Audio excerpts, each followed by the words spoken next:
Oh Jesus! The kids is going crazy.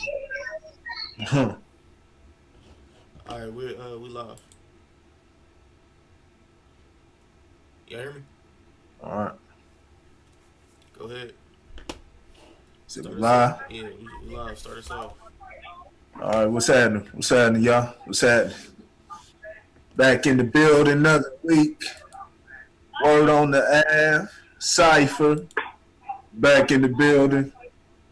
Said to drop some jewels on y'all. Uh, got some new, you know, first of all, you know what I'm saying? Y'all can let everybody know who you are. See the names on the screen. You know what I'm saying? I'm pretty sure the audience can read, but if y'all feel like reiterating, let them know. My name's Corey.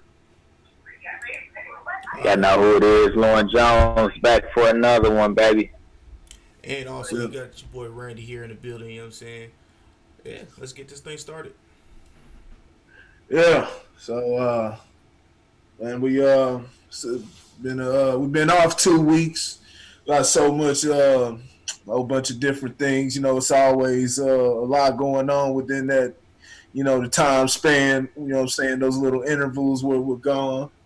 Uh, oh shoot, there's a lot we missed within the 2 weeks, but we'll get into some things, some of the newer fuckery. You know, what I'm saying that's going on around the world. First of all, I want to address. I just found out.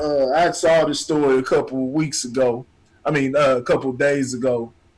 But I wonder if y'all heard about that. Heard about another shooting, police shooting that went down here in Dallas. I heard something about it, but I didn't really The read into it. officer shot his son. Shot his own damn son. Man, What? thought mistaken for an intruder. Man. So, man, they trigger happy down here in Dallas, man. They shooting up everything. They shooting their own damn kids. You know what I'm saying? Ain't nobody safe. Hey, hey, man, are we this ain't no damn media propaganda? You said it ain't media propaganda. Are we sure it ain't just some media propaganda? The son got a bullet in his ass. The son got a bullet, got a bullet in his ass, huh? I don't know.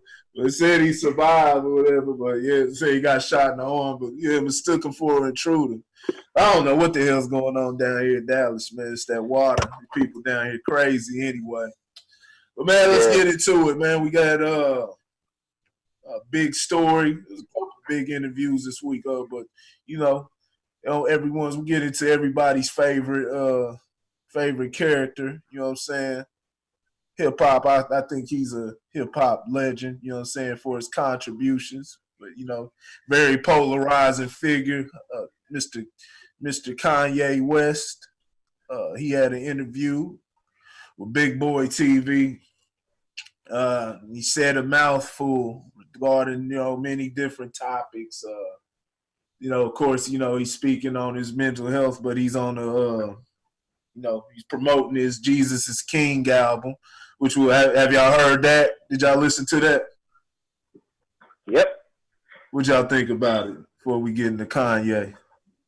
Look, man, acoustically, Kanye's a genius, man. I don't care what nobody says. Acoustically, Kanye's a genius. As far as the content, I'll pass. Yeah. You know what I'm saying? I mean, it just wasn't for me. But we'll get into it. We'll get into why it wasn't for me as we get further into the conversation. You said it was all right, Randy? Oh, you're on mute. I heard both of the spectrums before I actually like listened to it. So I heard it was good, then I heard it was trash. And me going into it, going in from a low expectation, you know what I'm saying, just being neutral or whatever. It was mid, bro. It was first and foremost, I just want to say Kanye West has more than enough money to have a better mic. His mic, the audio for him was terrible. The what is it? The people that were singing, beautiful, amazing. Like Yeah. those vocals are like all those vocals are amazing. Him just popping in and out, terrible, bro. It sounded like he was not in the studio. It wasn't good. Just to me, it wasn't good. Like that part wasn't good. But I was just like, there's a couple songs on there that I was like, all right, I could get us another listen, but it's not that good. I'm sorry. And You didn't think he was being more the Kirk, playing the Kirk Franklin role. I mean, yeah, it was, but I was just like, Well, that's what they pop out. Kirk Franklin probably talks only about 30% of his actual was outside of the, the right. dialogue, the talking part, but actual singing. So Kirk Franklin probably do about 10% of the singing on his song. All he do is the ad libs. You know what I mean? yeah, that's true. That's true. But It's still Kirk Franklin's album. But it's a couple things in there. Like I don't know. I just was listening to it differently than everybody else probably. But like, well, I mean, I guess you got his new moniker. He let y'all know about his new moniker in that song, or in one of the songs. He let y'all know the reason why he sets the prices that he does on all his clothes in one of the songs. You know what I'm saying? So I guess what do you call himself? Yeshua. Yeah, was it Yeshua or some shit like that? He was like Yeshua, you know what I'm saying? He called himself Yeshua. So Yahshua for those who don't know, but he called Yeshua. himself that. Now I heard him. I heard him make a reference to Yeshua. That's Yahshua. another name for Jesus, man. That's another name for Jesus. That's another name for Jesus. Yay? Huh? Yeshua? No, Yeshua. Yeah. The It's J, Yahshua. J used to be a Yahshua. J was a Y. The J it's Yahshua. didn't even exist back then. He said It was Y. He said That's Yeshua. his name. He said Yeshua. Yay. Yay. Come Yeah. on. Yay. All Yay. I know what Kanye was doing. All he did. He said, did he say yay on the record? Yes. But it's I gotta hear that myself, man. But it's the same thing, though. It's just a spin-off, which is an artistic expression. How many rappers call themselves Jesus? Like, anyway. You got Hov. Anyway. Yeah, Jay-Z, Right, Hov. so, Jay ain't the only one that called himself Jesus. That's the only one I know of. Well, that one and Kanye, you know what I mean? But he got that from Hov, so that's a whole nother story. Nah, man. I mean, you got Jesus, you got God, like, rappers calling themselves, God, because in the eyes of the 5%ers, we are God. You know what I'm saying? Peace, but that's a whole nother topic, though. That's a whole nother topic. We ain't gonna get into that. Peace. Yeah. So yeah, man. His album was it was decent for what it was. You know what I'm saying? Not my cup of tea. You know what I'm saying? I'm not a subscriber within the Jesus doctrine, but I still hold I still respect it and all, but not my cup of tea. It wasn't bad though. It wasn't people sitting there looking for Migos trap type stuff. You know what I mean? Or that stuff he was doing last year with Lil Pump. You definitely not that. It was too in the album. I think the best description of it was Kanye's art project. Like an art project, you know what I'm saying? He's trying to say, and a lot of people have been critical of him, you know what I'm saying, his participation within the Sunday service. They think it's sacrilegious or blasphemous or whatever, you know what I mean? But I think it's, music is what he does. Music is what he does. I mean, why not? If you're in the church, I don't see anybody up there worshiping. It'd be another thing if he was up there preaching. Kanye's up there on the stage preaching, and you know what I'm saying, and going off his own scripture. He's sitting there reading the actual book. You know what I'm saying, the Kanye Bible or some shit like that. Turn to his name. You know what I'm saying, 316. Kanye 316, but I mean, shit, if he up there, he preaching the word, I haven't even seen him preaching the word. The dude's just doing music, and it's in the it's in the honor of, you know what I'm saying, those Sunday service. You know what I'm saying. Think about how many people, you know what I'm saying, grow up in the church. You know what I'm saying, and they get influenced by that music. Many artists are influenced by, you know what I'm saying, though, their time spent in Sunday school. So it's definitely a different album. I definitely appreciate the effort. You know, I want to see more guys. You know what I'm saying? Try to. No, we don't. No, I don't. Huh? I don't want to see that shit at all. It's No, I'm pandering, not talking dog. about. It's pandering, I'm not bro. talking about. It's what predatory. Kanye did. It's But I want to predatory see. I want in to see my more eyes. guys. You know, what I'm saying, more artists be artists and try different things. You know what I mean? Instead of just or you know what I mean, just try to mix it up. Try some things. You know what I mean? Be innovative instead of you know just going with the same formula. But you got to get your paper. They got to get their paper too. You know what I mean? Capitalize off of it. But that's as long as we put capitalism before the culture. You know what I'm saying? We gonna get what we get. I think Kanye touched on some good things within the album. We're gonna get into the interview, but even deeper was his interview. He went into a lot of detail about he's basically making it about Jesus. Which I have nothing wrong with it. But I want to ask the question: what do y'all think about the interview? Is Kanye went off the deep end? First Or is and he foremost, spitting that real? First and foremost, I just want to say, Big Boy should not have done the interview. I understand that because there was times in the interview where he could have challenged Ye, but he didn't do it because I'm pretty sure if he would have challenged Ye, he was inside Ye's studio and stuff like that, and Ye probably would have never came back on to Big Boy's radio show in the morning. You know what I'm saying? And if it was a different interviewer, I would have been. If it was a different interviewer who didn't care that Ye might not have came back on his what's the name, it would have been a better interview. All in all, the interview was cool, but it could have been a better interview in my eyes. Lord, you look. So you just didn't like the quality of the interview. You thought it was just boring questioning. It was light questioning because he wasn't attacking. I shouldn't say attacking, but he wasn't poking and pulling at Kanye. Go ahead and say it, man. Go ahead and say it. He wasn't attacking. See, that's what y'all want. Y'all want him to get in there and maul Ye like a damn grizzly. Not like that. Not like that. I just wanted deep. I just wanted him to come at Kanye with the side that he wanted to come at, because he wanted to come at Kanye a couple times in the interview, but he was like, we'll agree to disagree at the end. They said that multiple times in that interview. We'll agree to disagree. He did. So it was things that he wanted to say that he didn't say because it was Kanye West and he wants Kanye West back on his radio show. So I mean, I was just. How did you feel? How did you feel about what was coming out of Kanye's mouth?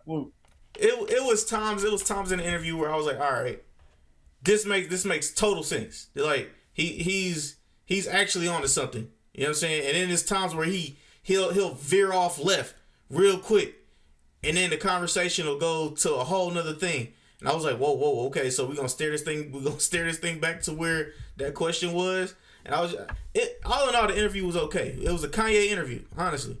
And Kanye steered the interview where he needed to steer the interview. And not the interviewer. So I actually think Big Boy was the perfect person to interview.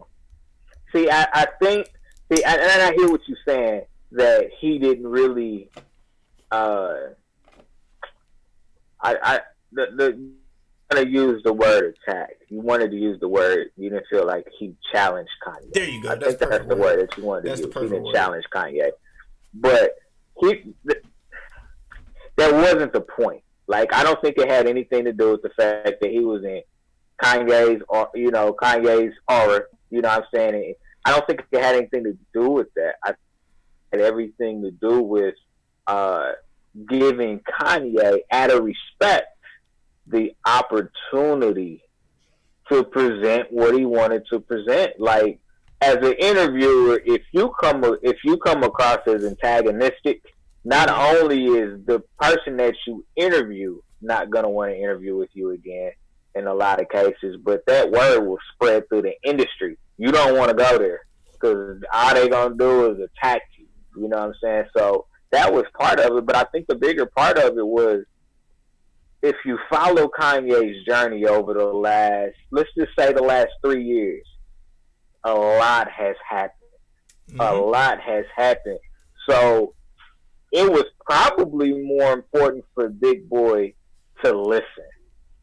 Like, that's a lost art, is the ability to listen and just allow somebody to articulate. Because, yeah, he was honest. I don't agree with you on this particular point, but that's okay.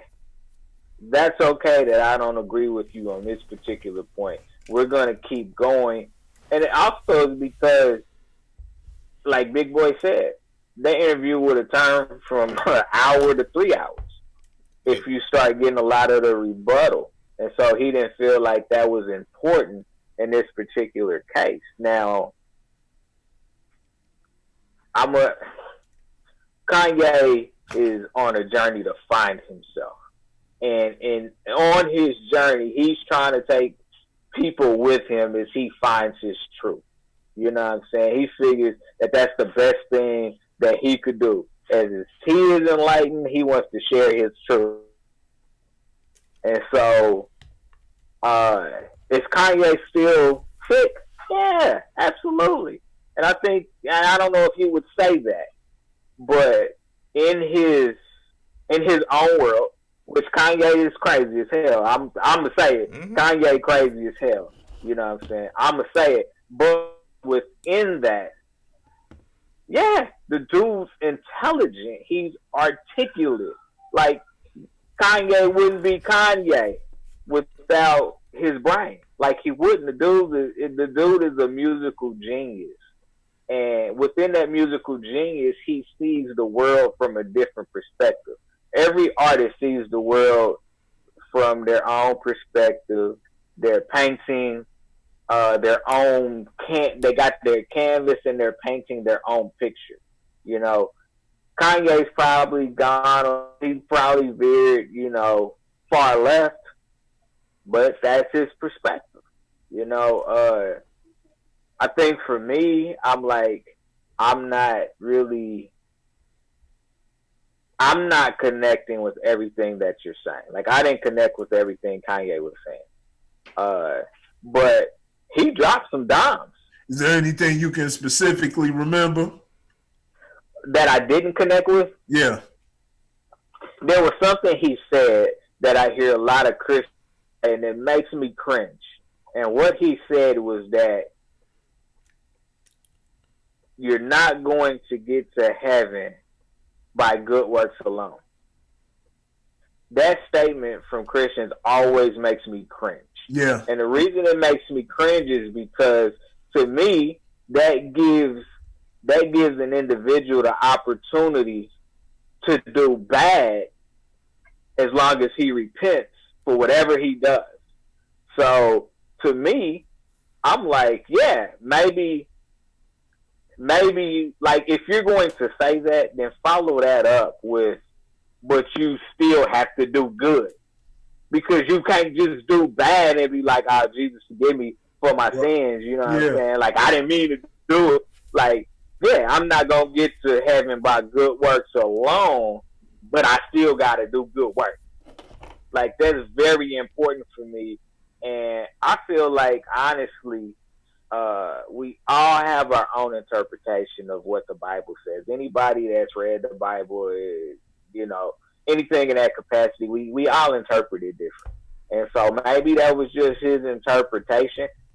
I just tend to think that Christians, use that as a way to try to, number one, that's an easy way to be judgmental, number one. And number two, it puts them on a pedestal. And I had to slow down for a hot second, because when he made that statement, I was ready to turn the interview off. Like, I was like, oh, okay, here we go. You know what I'm saying? I said I can kind of dig into where he's at now. But I listened to the whole interview for Kanye because I have respect for Kanye as an artist. I have respect for Kanye as a guy that's going through his own personal journey in the public eye. So he's being scrutinized by people that probably don't have no business scrutinizing him, you know? And so, you know, I got respect for him for what he's trying to do. My fear is that being Kanye, he's gonna lead people astray, not on purpose, just on accident, because he's going to learn over time that maybe his truths right now aren't necessarily true, and that's not a bad thing. I just think that people are going to follow behind him because he's Kanye, and I think that for me is where I think people need to be extremely careful. Is, oh my God, it's Kanye, you know what I'm saying? He didn't turn to Jesus, because the church is eating this up. The church is eating this up. They love it. They love it that brother Kanye is now on their side. But I just couldn't prescribe to the total interview, but I did respect his opinion, and some of the stuff he was saying was right. We talked about freedom when he talked about being free and what that really meant. Like, that spoke to me. Now, of course, and Corey and I even talked about this. If you don't have rules, then does that just mean that it's all this chaos?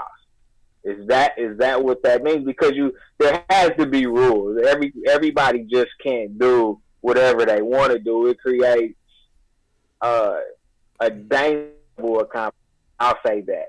It's a dangerous level of competition when everybody's just doing whatever they want to do. There has to be rules. But I understand the notion of freedom of thought. I think that's really where he was going, was freedom of thought. Exactly. You know, don't just listen to what everybody's saying. Listen to it, but do your own research. Mm-hmm. Understand it for you and what it truly, truly means to you, instead of saying, well, he said we should do this like this, so that's what I'm going to do. Like, his freedom of thought perspective, I can respect that. I can totally respect that. He made comments about his clothing line, and his whole, matter of fact, he made conversations about his entire portfolio of things that he wants to do and is doing and wants to do. And if somebody want to go out there and get a $500 hoodie based off of somebody's name, I can't knock the seller. Yeah, I can only knock the consumer. Right. Because, it's the same as Nipsey Hussle's album. Nipsey Hussle was selling his album for a rack. People was buying it. Oh, you talking about the Crenshaw album? Yeah, because they believed in the product. Mm-hmm. And so if somebody spends exorbitant amount of money because they believe in the product, that's on them as a consumer. You can't knock the seller. The seller did his job by selling this product to the point that people are like, yeah, I gotta have it. So if people go out and spend $300 on some Yeezy, by all means, go do that. Yeah, I'm not mad at Yeezy. Yeah, because if ain't nobody buying the Yeezy, guess what? There's no demand, so he got to drop his price. But as long as there's plenty of people buying Yeezys, hey, sell them for $400 if you want to. Right, and that's free market. That's free market right there. You know what I'm saying? Doing what you want to do, and that's what it's about. And when we talk about freedom, and we talked about this before, you blurring those lines. You don't, a lot of times you walk in a thin line because you don't want, you don't want just free. You want free thinking, but you want your thinking to be cultivated into something, there's things, you want to go along with nature and with logic, you know what I'm saying? like math is math. You know what I'm saying? Speaking of math, before I get into that, did y'all hear the lady? Y'all hear the lady talking about math is racist? See, this is it's gone that bad. Lady on Fox News arguing a case that math is racist. I sat there just stared at the TV. My mouth was just literally just open, man, just looking at the TV, like just enamored at what I'm hearing. Like this is where we're at. What's 1+2? Racist. Right, exactly. You know what I'm saying? So 1+2 ain't 3 no more, and that's what I'm talking about when we talking about blurring those lines of free thinking. And when I say free thinking, freedom to, you know what I'm saying, you got to still do your research. You can't be spouting stuff out your ass, but you still have that freedom of speech. But there's a way to live. Can I interject right quick? Yeah, go ahead. That's where free thought goes bad, and that's what I say, that delicate balance. Yeah. Because it's totally her right to say, "Hey man, math is racist." It's totally her right as a free thinker. Go for it. Y'all gotta shoot see for the it. stars, man. Shoot. You don't have to send me that clip. It's astounding. It's mesmerizing. But shoot for the stars. If that's what you think, and you can convince people that math is racist, yeah. Hey, shoot for the star. But that's what I mean when I say it's freedom. Number one, is true freedom ever truly possible? Number one. Number two, does freedom have to have rules? Because it's almost an oxymoron to be free but have rules, right?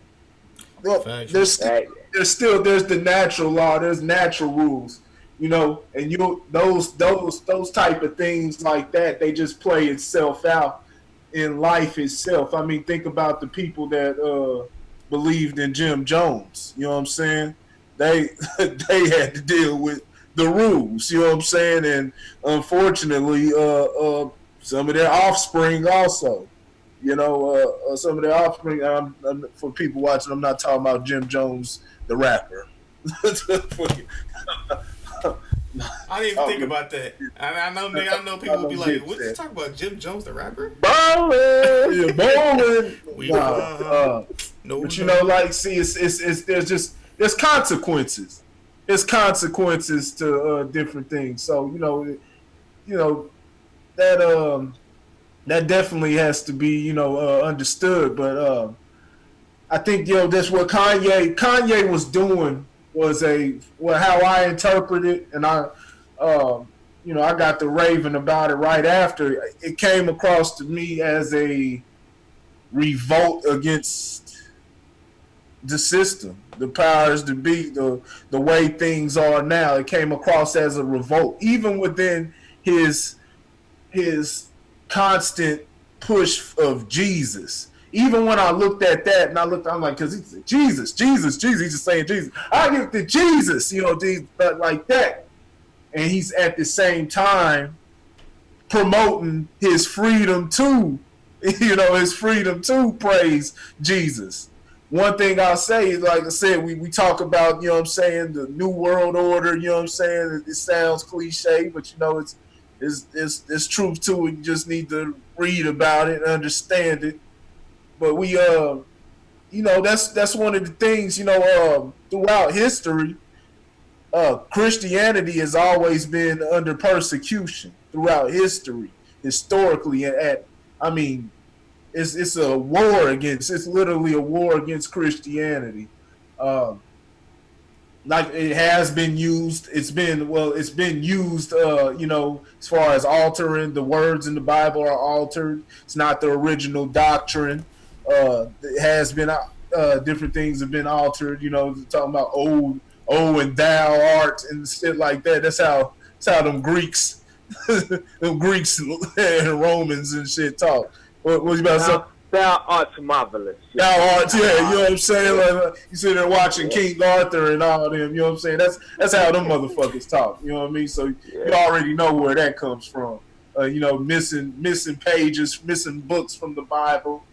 Uh, so when I, you know, there's an agenda, you know what I'm saying? They want to combine the religions, you know what I'm saying? Make a one world kind of religion, but they want to take that type of that, you know, they want to take that out of just in general. It's not even just Christianity. It's you know Muslim, you know what I'm saying? Whatever it is, Buddhism. They want to get rid of those, you know what I'm saying? And it's they trying to do their own thing, you know what I'm saying, as you see, you know, try to add on and say what's accepted and things like that. So Kanye, what I saw from this, like I said, you saw that, you know what I'm saying, that striving to be free, and not necessarily doing what you want, but you know what I'm saying, understanding that you have the right to do that and you shouldn't be you know, you shouldn't be chastised or anything, or have people, you know, like he said, you know, if he wants to vote for Trump. Now, I really don't think he supports Trump. I think he was just doing that to, I think he was just doing that to, you know what I'm saying, go against, you know, the whole stigma of black folks. Uh, uh, what I'm saying, going down the Democrat Well, road. yeah, he did talk about that a lot. Huh? I said he did bring that up a little bit in the He interview. did bring that up. You know what I'm saying? That's what he keeps saying. I saw a clapback from Trevor Noah. You know what I'm saying? He didn't like that because, you know, he's basically saying, you know, oh, you're just saying, you know, 70 to 80% of black folks are brainwashed, things like that. It's not necessarily. It's just, you know, oh, we see Democrat, you know, that's what we going for, you know, because there's a lot of black folks that are waking up to that, you know, not just black folk, people in general, you know, but they use, it's their message, you know what I'm saying, especially when you have a person that sounds as if they're for you. They talk, you know what I'm saying, in a calm manner. They always seem like they're the good guy. That's the way it is. You know, it's a whole good cop, bad cop thing dynamic that they play. And you know, what it's all about. You know, it's no problem with voting that, but don't let the same reason I voted for. You know what I'm saying, the man. And you know, I don't have a problem with it because I believe the whole political system's bullshit anyway, so I don't regret it. But I voted for Barack Obama because the man was black. You know what I'm saying? I voted for him because the man was black. Back then, I wanted, but even before that, we were taught even young. You know what I'm saying? Seeing everybody else, you wanted Al Gore to be president because George Bush was the bad side, the Republicans. You know, stuff like that. You know what I'm saying? And without having any real research or real data to, you know, at least make a claim and make it. You know what I'm saying? At least, you know, have the information. You know, we just sitting there going around calling, well, that's racist, and he's racist, and he wants to do this and that, and going against things that may, you know, you just because it's something a Republican said, but you may agree with it. We all got a little bit of both, you know what I'm saying, liberal on some things, conservative on others, you know what I'm saying? Everybody has mixtures of that within them. So yeah, man, he got into that. Man, you saw he was, you know, he was doing a lot without saying too much. You saw he addressed the climate control. You saw him address that as being false.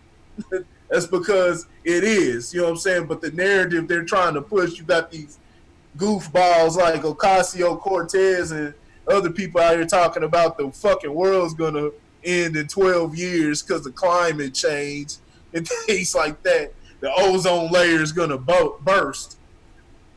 You need for it to even, the ozone is comprised of oxygen and sun and the rays from the sun. Before you even before the ozone, you won't have any oxygen. You'll stop breathing before the ozone ever even burst. You know what I'm saying? That's what exactly what it's made of. So the second you start breathing, you won't have to worry about, you know what I'm saying, the sun burning you up, because you already gonna be the fuck up out of here. But you know, like I said, he got into that. I mean, many things. What else did he what else did he say? Oh, I just got one question. Yeah. He said a lot. Yeah, he did say said a lot, man. He said a lot. Can we finally call Kanye can we only call Kanye a genius in music and nothing else? Because I believe I'm tired of hearing him call himself a genius in fashion and shit like that. Because he's not. Well, he did. He was influential in the fashion, hip hop fashion. He was. All right. This is how I see it. When Kanye, now, I'm not talking about selling those vagabond clothes he was selling. I'm about to break it down. I'm about to break it down how I see it. Wrong. Now, when he came out with pink polos and backpacks, who was rocking pink polos first? Cameron. Before everything was cool. Pink polos? Pink polos. Not polo. Pink polos. No, he was rocking pink. He was rocking pink. It's still the same pink thing. T-shirts. And the white folks that wasn't fucking with us was rocking them way before Kanye. And Kanye was like, all right, cool, I can bring this to my people. Now we talking about the Yeezys, the Yeezy Boost 3000s, and all these baggy clothes. Other people was wearing these in the UK and overseas before he even got there. You know what I'm saying? He even said that in the interview. He was like, yo, it was looking real cultish when I was wearing all white, when everybody was wearing all white. And then when what did we say? He said when ASAP Rocky came out of prison and he went to one of the what was them shits called? Sunday services. You know what I'm saying? They was wearing out some decked out stuff or whatever. And he was like, he said he thanked ASAP Rocky because he's seen them in whatever clothes that they were wearing. They're baggy clothes. You know what I'm saying? Because the baggy clothes are coming back now. And so that's of course you're gonna have other people be inspiration, but we're talking about bringing that style to hip hop. See, stuff like that was around the world. You can't call yourself a genius if you didn't invent that. Somebody else invented that. Can. Yo, whoa. That is not true. Let's go. That is not true. The definition of a genius has nothing to do. That is a creator is called an innovator. Like a creator is an innovator. They innovate. But you can't say that he's not a genius just because he didn't come up with an idea. Like, musically, let's be honest. Donald Trump, in his own way, is a genius. In his own way, Donald Trump is a genius. When people probably don't want to hear that, but it's the truth. You know what I'm saying? Donald Trump's protected. Donald Trump's not a genius. He's part of the machine. They're pushing him like the referees are pushing the Lakers this year. Nah, man. Donald Trump getting 25 free throws in the third quarter. You know what I'm saying? Uh-oh. Nah, I don't believe that you can't call Kanye only a musical genius, but I also think that that's personal opinion. I mean, there's people that call Albert Einstein a genius. Other people call him an idiot. People call Ben Franklin a genius. Some people call him an idiot. You know what I'm saying? Right. That's opinion, about if somebody's an actual genius or not. Mozart. People call Mozart a genius. Some people say, nah, he's just a good composer. You know what I'm saying? So that's opinion. But now Kanye calling himself a genius, that's just narcissistic. Is all that is. Hey, pop your collar. Narcissistic. I ain't got a problem with it. Pop your collar. I mean, when we're saying I don't have a person calling himself, but it's narcissistic. My main thing is musically, yes. Oh yeah, you know what I'm saying? This new Ye, you know what Why? I'm saying? Why old Ye? Why old Ye? Because he's not tweaking. You've seen his last couple albums. He's always tweaking those albums. Yeah. He's continuously tweaking. Well, yeah, I think he is continuously tweaking this album as well. But this album in was it Yandi? No, not Yandi never came out. What was the last album that came out? I forgot what it was called. Was it Yeezus or whatever? Yeezus. Yeah, he's always tweaking that. He's always tweaking all his work. And like, don't get me wrong, I understand that. I understand that to the fullest. As a creative and all the other stuff, like you say, you feel like you can always do better. But it's just like musically, yeah. But like you've kind of fallen off, dog. Like, and to my eyes, honestly, to me, he's kind of fallen off just a little bit. How are you saying he's falling off? Yeah, you talking like Carlos. What people have done? Not talking Carlos Miller. People do this all the time. People do this all the time. What we have done is we have said, this is not the Kanye that we are used to. So Kanye fell off. Kanye didn't fall off. Kanye has decided that he has the resources to take things in a direction, and he's going to take the risk. And this is, you got to understand, this man is dealing with, he's dealing with himself in the public eye. That's exactly is what's happening. He's dealing with himself in the public eye. Like Kanye, as we saw in this interview, is not a finished product.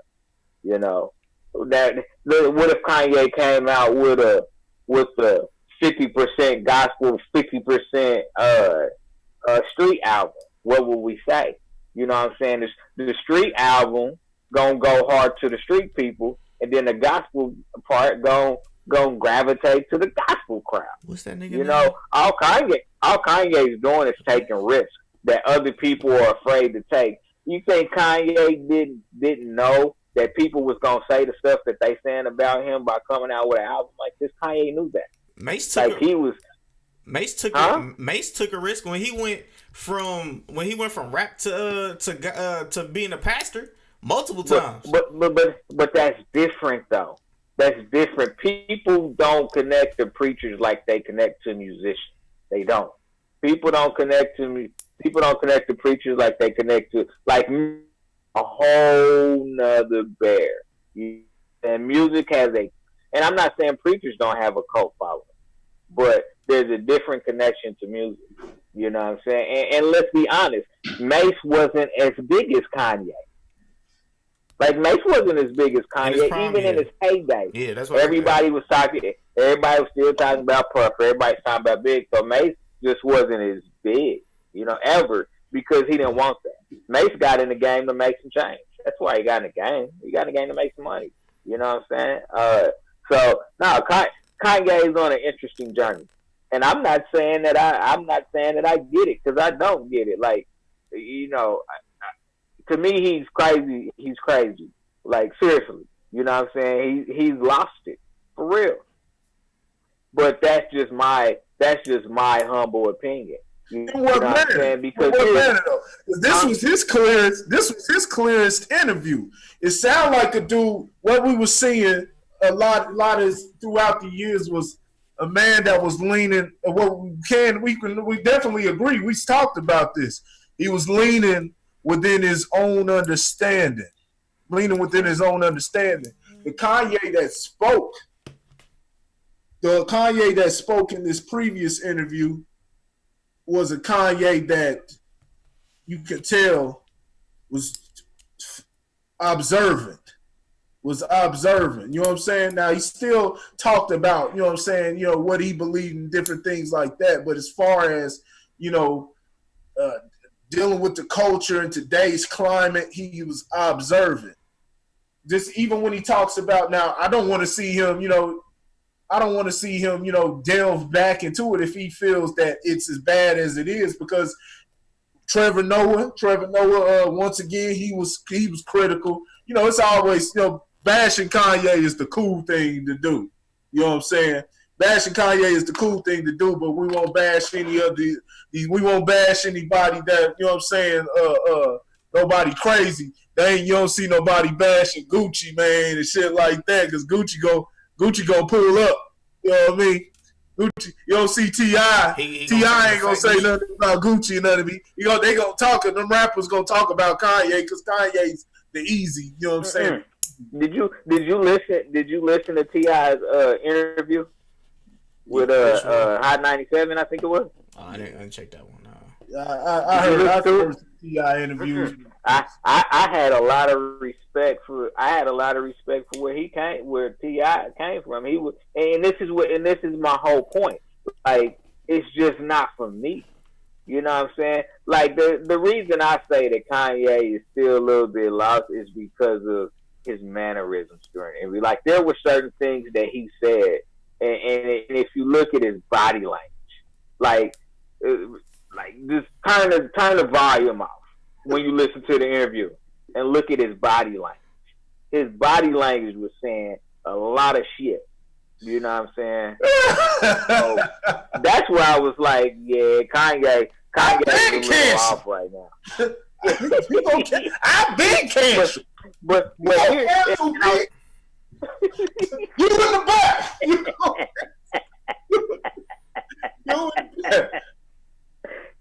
Now I do want to say this though. Here's one thing that I had a lot of respect for him when he said hip hop in its current state is not doing anything to help us, and that's where I was people. And that's where I was about to go. Yeah, that's exactly what I mean, he went as far as saying hip hop will destroy a marriage, a relationship, because it glorifies everything that will kill or will get you put in such a predicament. You know what I'm saying? You ain't gonna have nowhere to turn. It's getting you locked up. Saying here we are talking about, you know what I'm saying, I'm a kill a motherfucker for looking at me crazy. For real? You see, Trevor, like, that's real. What you gonna do? And see, Trevor Noah, that's what I was talking about with Trevor Noah, is he went at him for, because Kanye denounced those things, but not even only that, you know what I'm saying? Trevor Noah quoted some of his lyrics where he was, talking about, the finer, talking about expensive shit. But and I got a problem. You're not giving them a chance to fucking grow. You know what I'm saying? And you speaking of it as if he didn't call himself out.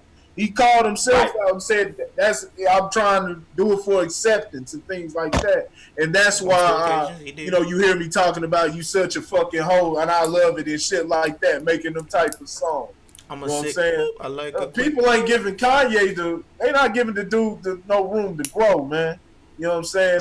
And but he alluded to that. That's what he was talking about, why he don't give a damn. And Big Boy was missing that at the end of the interview when he was talking about, I've been canceled. I'm not doing it for, Black Twitter and things like that. And he talking about, you mentioning this guy, but you talking about Black Twitter, you know what I'm saying? Don't forget about us. Big Boy probably don't get, I don't know if he does. These are good Lord, they talking about 5G towers. Y'all better get ready. They've been on that. T-Mobile got the 5G towers. They've been on that. Big Boy's talking to, Big Boy don't understand, you know what I'm saying, and just the way that the culture is that, we're not using critical, we're not giving a chance to a person a chance to think, you know what I'm saying? You either with this or you not, but you can't even prove your side. We're not willing to have the dialogue or prove ourselves, you know what I'm saying? We're just following the crowd. We're following what sounds right without testing it, you know what I'm saying? Without testing it with logic and different things like that. And so we're just quick to demonize a person. And motherfuckers get fed up with that. So he ain't about to sit here. What he's doing is actually for you. He's trying to feed you. But it's up for the people to catch up and understand that shit. But if they can't, like the old saying, you can lead a horse to the water, but you can't make the motherfucker drink. And that's exactly what this is. You know what I'm saying? So it's like, I'm not about to kill myself. You know what I'm saying? I'm not about to kill. I'm going to give them the information, but I'm not about to kill myself trying to do that. I'm not trying to be accepted, which is what I'm talking about, why he was making the music, why he put those crazy things in the song. Now, and that's not to say he can sprinkle it in there from now and then, but Kanye said a lot of ignorant shit in his music at times. You know what I mean?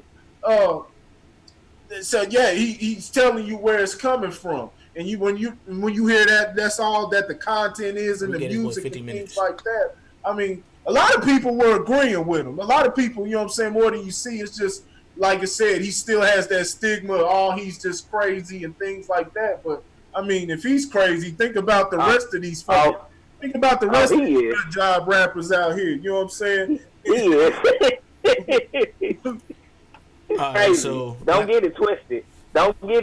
He's crazy. But what I'm saying is that it's okay.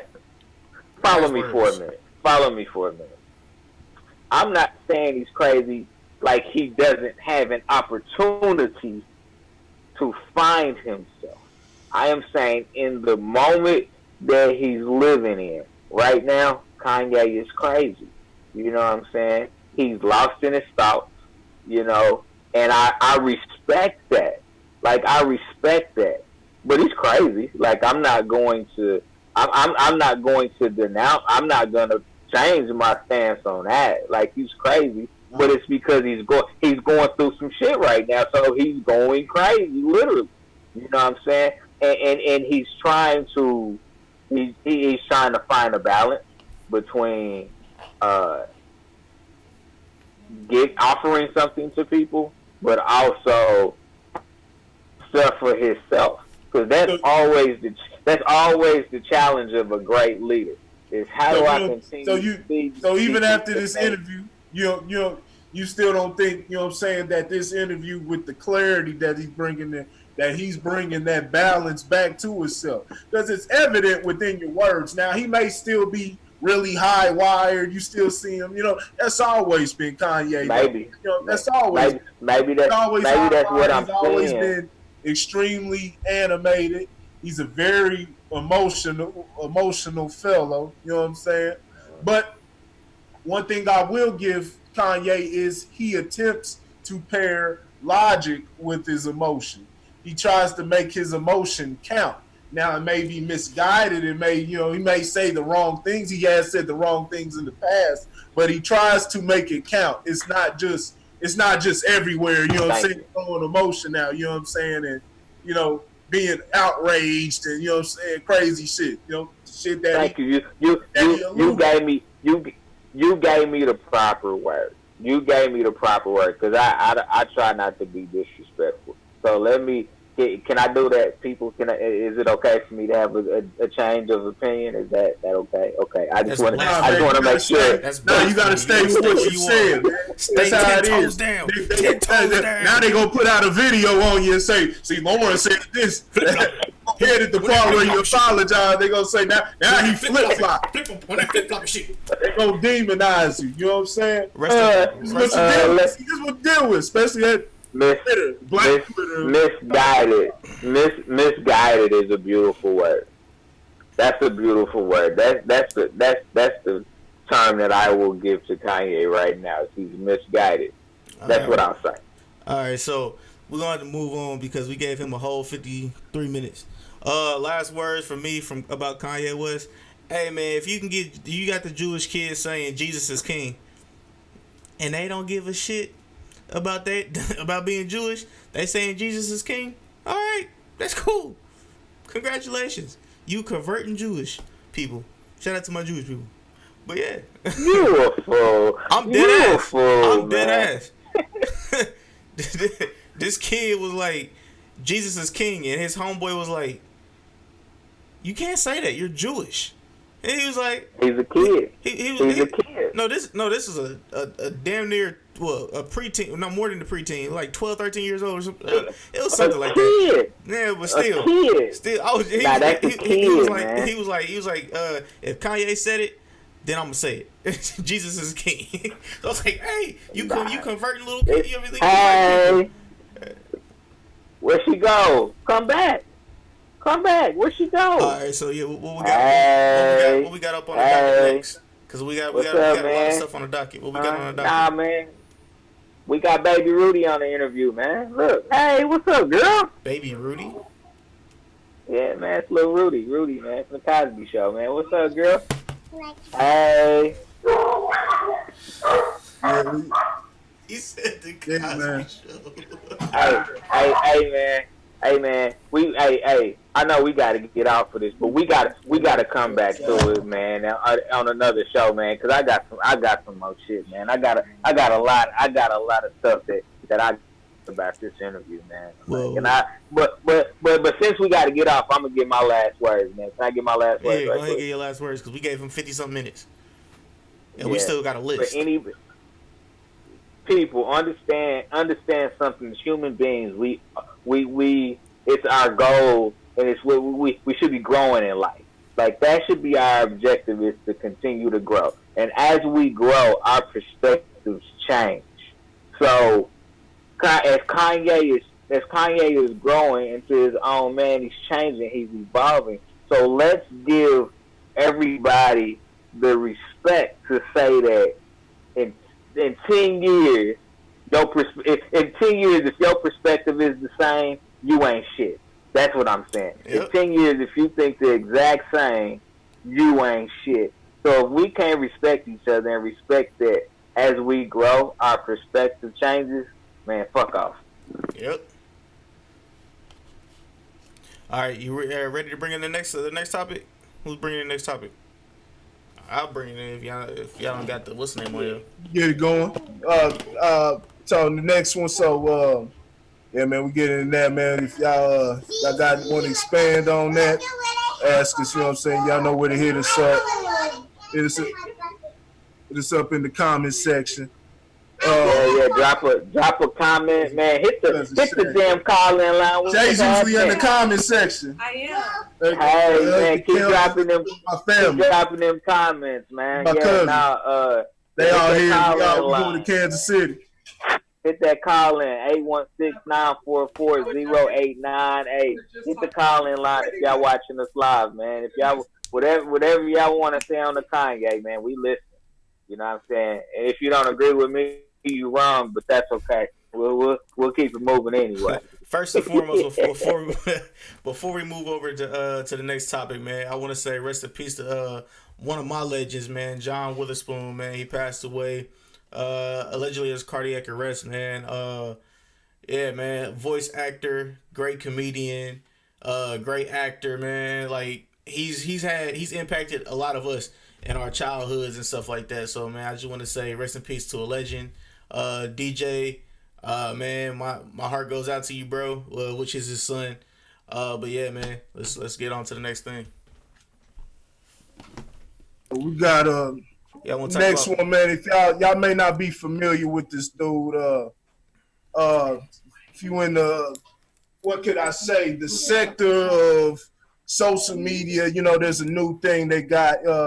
You know, DJ Vlad's been doing it for a minute, you know, talking to the old heads. You know, the old heads like to go into their past life, talk about what they did in the 80s, 70s, shit like that. Niggas was bumping, snitching, you know what I'm saying? Snitch, nigga. Kids, you know, everything they doing, man. Giving all their war stories, man. Being funny. But giving their war stories. We got a guy on... I've known about him. I haven't really checked his material, but I hit my radar. If y'all familiar, I don't know. Y'all know about Queen's Flip. He got a platform. I just happened to be riding around and caught this new episode. He's got a dude named King Earner. King Earner's a YouTuber, has over 33,000 followers. So he's definitely got a presence on YouTube. Known for snatching honor, what he says, snatching people's honor. What'd you say? Snitching. Just a nice way of saying it. What? Nah, I'm just playing. Go ahead. you call it snatching people's honor. It's do that. It's a whole it looks like a whole animated show, cartoon. To me, you know what I mean. If you've seen the process of them doing it, it's a bunch of silly shit. And if you saw a Flip questioned them on that and said, well, what made you? Who gave you that title to where you? Who made you God to where you could snatch somebody's honor? He has a lot of points when he at different things. When he's talking about how we glorify Alpo. Alpo Martinez. He was Rico on Paid in Full. Mm-hmm. Guys like Nicky Barnes, guys like that. They able to have be respected and have names, and people make movies off of them, despite them breaking the code of honor. So to say, there is no real rules in the streets, but at the same time, we'll get into. I'll get into more of it. Basically, what he said though, in the speaking on this, he brought up Malcolm X's name. He claims Malcolm X is a snitch. He says Malcolm X is a snitch because he let people know, not even the police, but he let the public know who his enemies were. He let the public know that the Nation of Islam was after his head because, of course, he exposed Elijah Muhammad, for having a relationship with those underage girls. For allegedly having those relationships with the underage girls, which the whole nation split because of that. But Malcolm X became under fire with them by that. It's believed to this day that a lot of people believe that they are the reason behind his murder. He did allude to a point to where they had an assassination attempt at his house or whatnot. But I just wanted to get into this. We've talked about the whole concept of snitching, and we can elaborate on it more. But I want to go on this idea, and this thing with people today where they're disrespecting the pioneers, and it kind of goes into what we talked about with the Kanye situation, not allowing people. And this is when I say this with the disrespect that goes on with the pioneers like Malcolm X, Martin Luther King, and this is what I talk about with Martin Luther King, not allowing people to space to be wrong and say at least they made concerted, and a strong effort. Because we know the thing they said, you got guys like him saying Malcolm X is a snitch. Martin Luther, you hear countless times people saying Martin Luther King was soft, they disrespect him. I see the shit all the time on social media. We doing this turn the other cheek type thing. I swear. So I don't know. I'll get more into it. What do y'all think about it? Did you see Lauren? I know you said you saw. I watched it this morning. King Earner interview. Yeah, I watched it this King's morning. Flip. Queen's Flip.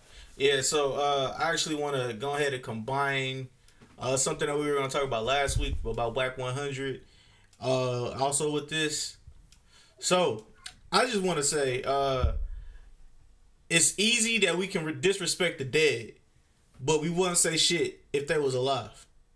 If we was alive when they were alive, we wouldn't say shit. But we're so easy, loose lip, now that they dead, that we can speak down on their name if we don't know all the truth. Now, ratting, you know what I'm saying, for Malcolm X, if a group of people have it out for me, do you think I'm gonna be quiet, my nigga? What? It's either me or you. And obviously we know what happened. So would you, but you see, even within when you speak on it in that context, you're still labeling it, you're still keeping it within that space as it's rat. Guess what? Do you believe Malcolm X doing that? Do you believe that's rap? Guess what, bro? These streets don't love nobody. All these dudes that be claiming about, oh, my block. That block don't love you, nigga. That block ain't never gonna pay for you. You ain't never gonna own that block. You don't own that block. Your parents don't own that block. So, what is the street rules? And trust me, I know plenty of street niggas. Plenty of street dudes. The street rules are whatever the consensus says. You know what I'm saying? There's a lot of snitches walking around, but you know, yes, like we talk about, there's cause and effect. Everybody has the freedom to make the decision that they want, but there's also consequences to different things. And that's not to say we can talk about that in many capacities. There's talking about what's the moral, you know what I'm saying, whether it's right or wrong, or the morality behind the consequence. That's a whole nother conversation.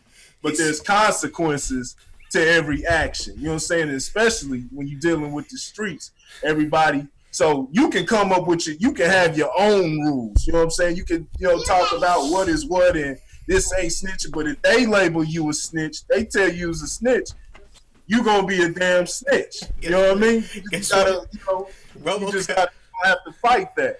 RoboCop 357 said, "I sound like a snitch." You know what, bro?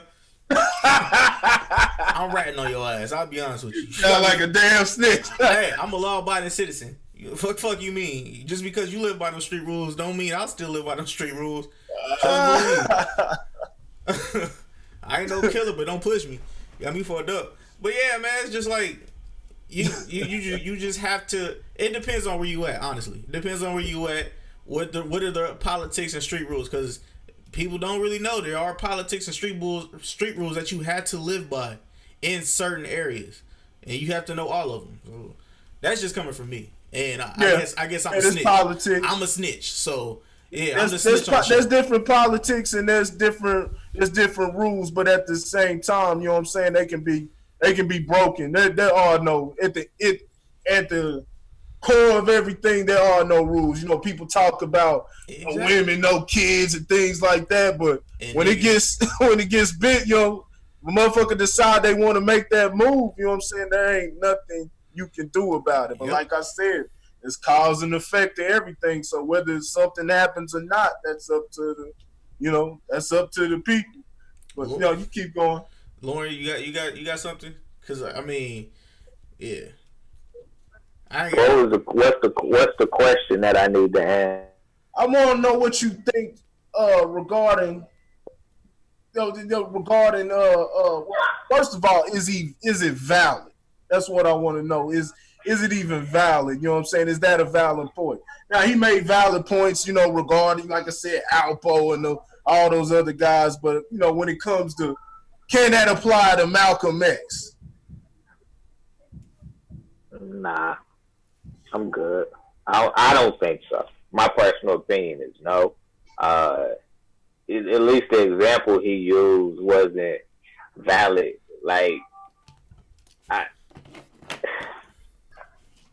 So we made you made the reference earlier. Randy, I think it was you.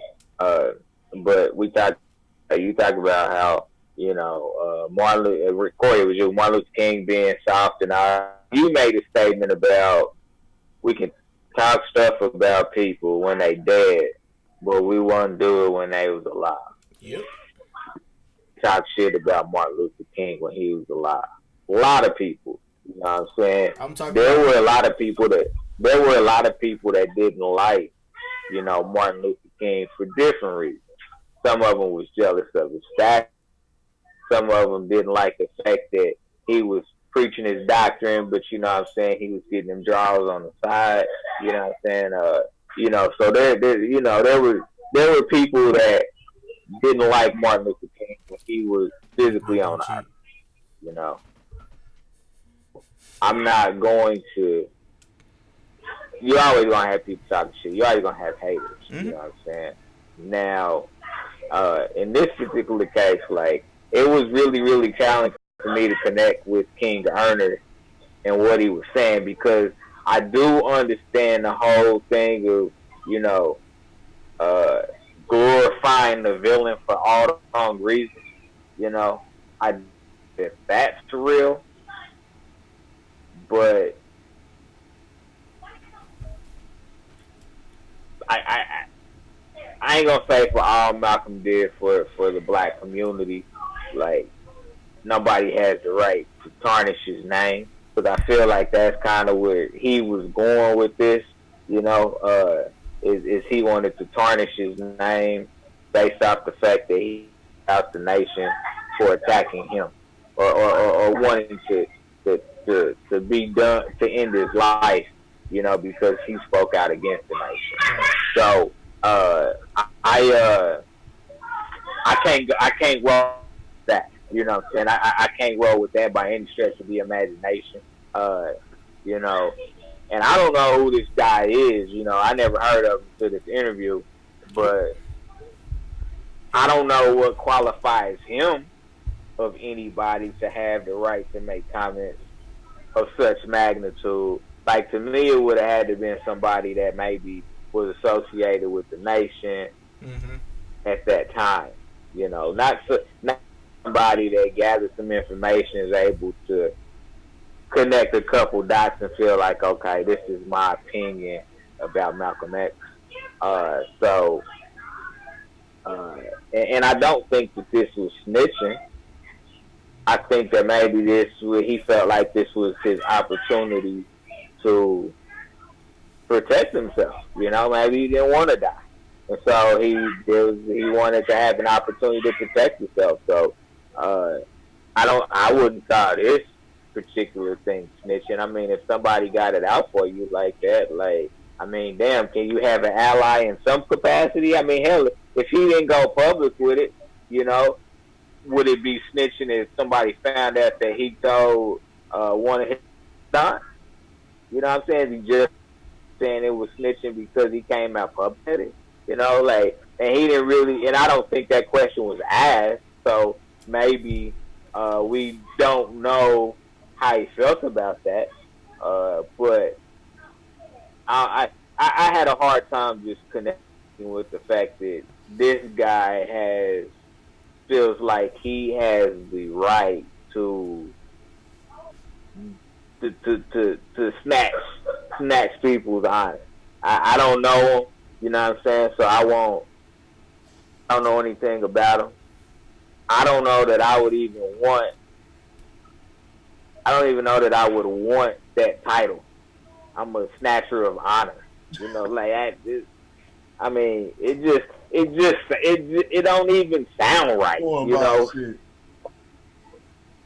So no, I mean, I honestly couldn't connect, and I don't think he was able to defend himself when the rebuttal came. Like, I don't think he properly defended himself when a rebuttal came, and so therefore, you know, I happened to side with the interviewers, which was, you know, who the hell are you to be coming out, you know what I'm saying, speaking with such confidence, you know what I'm saying, that you're 100% right. Now, I said I did connect to the fact that for all the wrong reasons, a lot of times we glorify a villain. You know, I can connect to that. You know, we respect the shooter. You know, as we like to say. But yeah, couldn't get with him on this one. You know what I'm saying? I know, like, I don't know for a fact, but I've heard from my own members, you know what I'm saying, that were connected to the civil rights movement. That, yeah, Dr. King was a womanizer. You know what I'm saying? He was smooth with it. I've heard that, you know what I'm saying, from personal sources, you know. But that doesn't discredit him by any stretch of the imagination. That was just his weakness, you know. And the interesting part was that Martin King was about as sensitive as they come. I mean, the dude tried to commit suicide twice before he was 14. Damn. You know, so he's an emotional dude. You gotta have some type of tough skin to endure what he endured. You know what I mean? Yeah. So, but yeah, then like I don't subscribe to a notion that anybody has the right to snatch somebody's honor. Now, if you want to if you want to speak on behalf of a negativity that they had, like that's okay. You know what I'm saying? Like do you know, but to snatch somebody's honor, you know what I'm saying? Maybe this part of their life wasn't right. You know, See, I don't know, man. I don't know. I ain't got a problem with the dude doing what he does. Everybody's got, you know what I'm saying, a following. Everybody's, got their little shtick that they do on YouTube.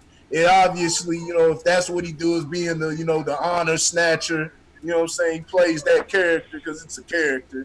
He does You ain't that. got a problem with it. If that's what's getting him, you know what I mean, getting him to pay, getting him his recognition and things like that. I mean, can't knock that. You know what I'm saying? Like I said, we everybody is open to free market. You know what I'm saying? And selling whatever they got, whether even an idea, whatever, a character or whatnot. I don't even want to put it too much about him. I don't want to put it too much about King Earner, because I'm making it more about the disrespect, the constant disrespect that you hear. You know what I'm saying? And even not only the disrespect, but the way that we lock each other in. Because like I said, I hear people with 9 to 5s talking like this. You know what I mean? I hear people with 9 to 5s talking like this. So no, I don't want to make it. I don't want to make it entirely. I don't want to make it entirely about him. Now, they'll say, don't even get this type of guy, the type of, that attention. I don't have a problem with a person getting attention because, like I said, it comes right around with consequence. We don't, all attention ain't good attention. Yep, universal order. Things like this, and you keep hearing people talking like this shit needs to get addressed, and especially when you got somebody who has a following like that. They probably, more than likely, you got 33,000 people. I'm pretty sure, I'm not gonna say all of his followers are like that, but it's a possibility, a high percentage, high number of that will probably agree with that, and that's a lot of fucking people. You know what I'm saying? Just imagine if 33,000 people decided to rebel against whatever the fuck, you know what I'm saying? Whatever they feel like needs to be rebelled against, go to war with, and you get them people together. That's a problem. So things like that need to be addressed. Like I said, all attention ain't good attention. You know what I'm saying? I don't like attention. You know what I'm saying? I don't like attention like that. You know what I mean? So it's not a comfortable thing. All I'm saying is, I like. But man, as far as that, like like I said, talking about he's a snitch. First of all, that's not fucking snitching. But like I said, you playing the street game. You held to them street rules. Whatever you feel like, whatever it is, you may say it's not. Some other people, you know what I'm saying, cats may say it's not. Then you got the thing over here that says it is. That's just something that you gotta fucking deal with. You know what I mean? That's from better hope, you know what I'm saying, that it don't turn into something else, but you gotta stay on your toes. But that's what you're held to. You know what I mean? That's what you're held to, and there are no fucking rules.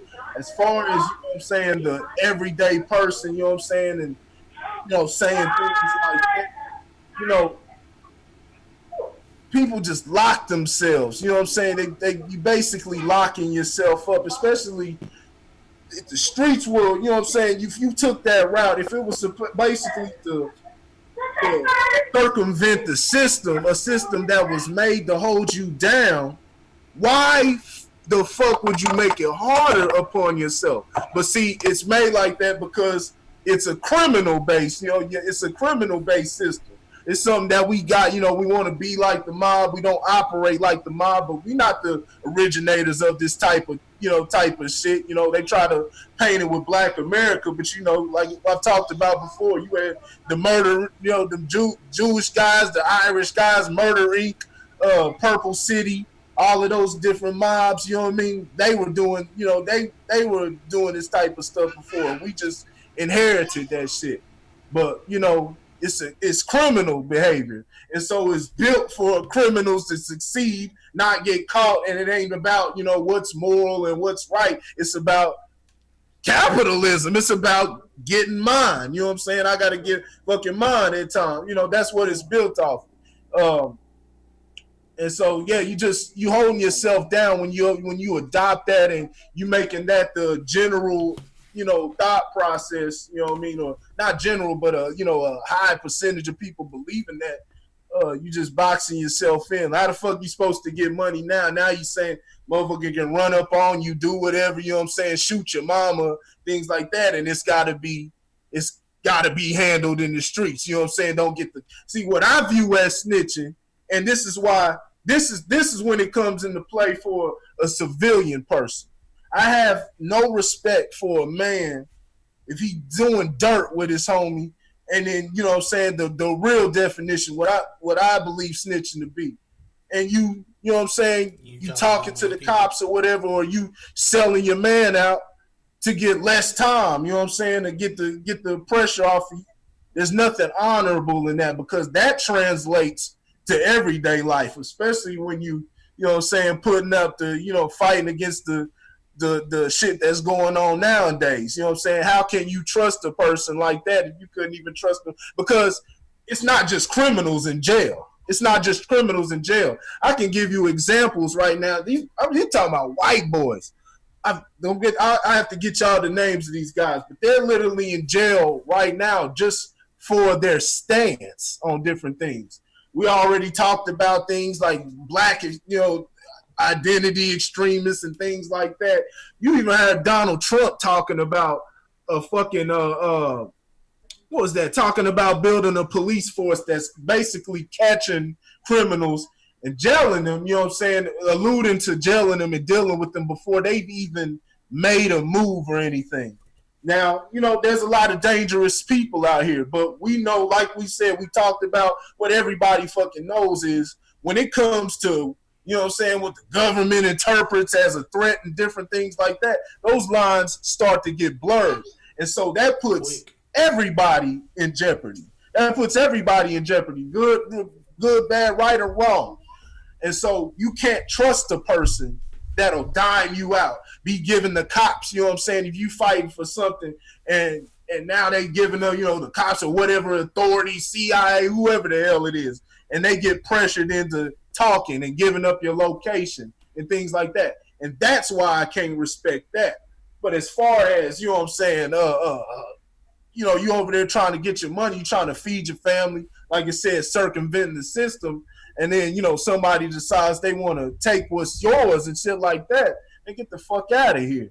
But like I said, if you call yourself, playing the street rules and things like that, you're beholden to that. And so that's the dangers, that's the dangers of, that's why it's not fucking worth it. It's all type, we don't even want to, police are definitely at war with the citizens, the United States right now. It's just so many, we seeing everything, man. They're definitely at war, and like I said, they have the backing. They have the backing of the powers in the country. Like I said, they're talking about Donald Trump talking about putting more weapons in their hand. Thinks it's too soft, too soft on the people. We got to let them know that, they said basically they're putting on a front as if they don't have much. But now Donald Trump wants to posture, flex on them, put some fear in the heart of them to know that the police ain't to be dealt with. I'll never, co-sign, attacking a police officer, unless it's somebody who's immediately a threat, But other than that, just attacking a police officer because of what some other police officer did, I'll never co-sign that. I got family on the police force.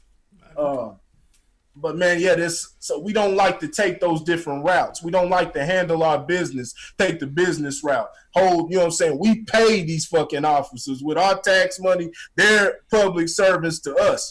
That's what it's supposed to be. So we're supposed to attack it in that manner. If we don't get what we want, it's a motherfucking problem.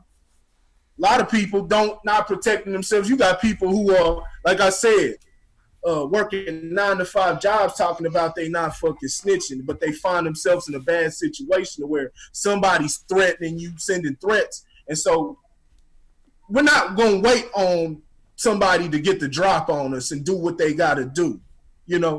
When it comes to that, somebody's threatening your family, a lot of times you have to be proactive and handle that situation. So how do you handle a situation like that? What is the safest? Because nothing's safe here in America. When you know what I'm saying, you always be at the the judges mercy is when it comes to the laws and shit like that. But it's something to take a chance. Like I said, we playing a game of percentages. How do you handle a situation like that? You first you're gonna have to talk to the law. This is when I'm talking to, what I'm saying, civilian or whatever the fuck. You know what I'm saying? I'm talking about people who are trying to survive out here. You got to talk to the law. You got to identify it, and there's a bad stigma on getting an order of protection because they get, I'm scared. You know what I'm saying? I'm scared. I ain't scared of nobody. I don't need no order of protection. An order of protection is there to put that barrier. Well, I see Randy's face is lighting up. A lot of people's faces are going to light up on this. I mean, it's there to protect the other person because I know what I can do. Yeah, right. No, but no, it's to protect you. But see, it's to put as far as to put that barrier to let it know that you know what I'm saying. You set a boundary. Right. So now, if that's getting crossed, if you're getting threats and you have to keep your receipts and different things like that, if you have to be proactive and eliminate that threat. You always have that to go back on. There you go. You always have that to fall back on. I put in the proper things. I let y'all know. Hey, I got a family to protect here. Yep. So that was that a hot glue gun, Randy? Nerf, baby, not sponsored. That should stop this.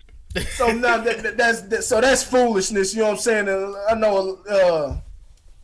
I don't know what the fuck people think, but like I said, I know there are going to be people who don't agree with that. I know, what I'm saying, a lot of street cats probably won't agree with that shit. You talking to police, you know what I mean, and snitching, you know what I'm saying. But like I said, it's shit that boxes you in. That's why the streets is it's devil's playground. I don't believe in no devil, but that's devil's playground right there. So that's just foolishness, everything he's talking about. Malcolm X wasn't in the fucking streets. He was fighting for your future, for you to be able to sit around and talk the way you do on these fucking platforms. You know what I'm saying? He's fighting for that. You know what I'm saying? So I'm sick of these people, being disrespectful. You know what I'm saying? I understand that your ass is sitting on YouTube right now because they could do that, because of what Martin Luther King did. Now, when it comes to Martin Luther King, a lot of people, this is where I want to get on him, or address how people come at him, talking about he was, soft and taking his approach. If y'all, did y'all see the Byron Allen interview?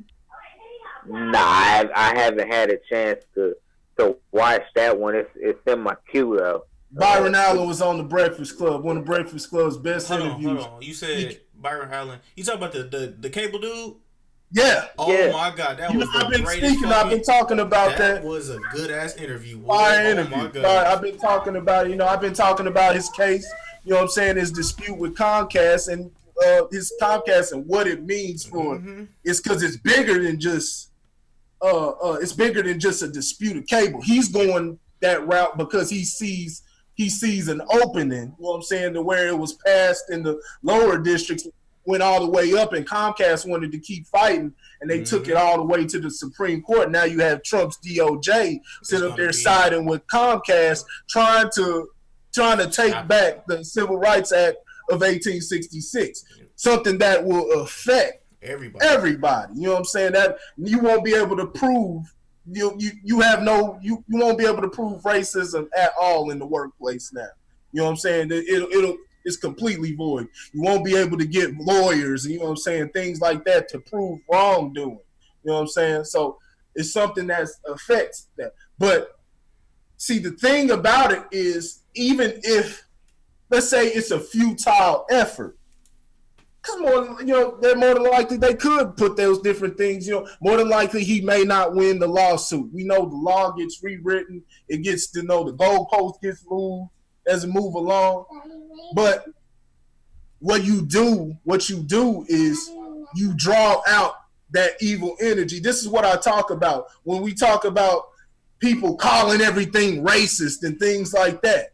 See, what you do is you give the people who are racist something to sit behind. Now they can hide because you just throwing the shit out everywhere. That's racist, this racist. While the real racists is sit up there smiling in your damn face. So you gotta play chess with these motherfuckers and draw that shit out. Let them show their true colors. So now you have something to you can talk about. Donald Trump did this in 1977 and he evicted somebody. Probably so. I think Donald Trump is, you know what I'm saying, he's got that in him, he's racist, but you haven't had concrete evidence. We all have everybody who wants to say, I was right or wrong. Nobody wants to say, I don't fucking know. Let me wait. I think that's what it is, but let me get some concrete evidence. Here's your concrete evidence now. But it's still not, it's been talked about for the longest, but, let's make that go viral. Here's your proof now. See, what the fuck was I going with it? With Martin Luther King, yeah, he may have been right. He wanted inclusion and everything. He wanted inclusion. That had an effect. It wasn't effective to an extent. Did it help? Can we put it all on him and say because he fought for that and now black folk lost everything? Because like I said, black folk had a lot going on. Black Wall Street went long after 1920. You know what I'm saying? That shit kept going. We had success everywhere. You know what I'm saying? And it went away with, integration. Can you put that all on Martin Luther King, or we just weren't educated to take advantage of that, knowing that, the system, these people ain't changed. They're going to try to exploit that. And exactly what they did, it was exploited, you know what I'm saying, to come into what we got going on. We are friends, take under a bosom, and then they choking you. Now they got you in a headlock while you in that motherfucker. You know what I'm saying? And Martin Luther King said it himself. I led my people within a burning building.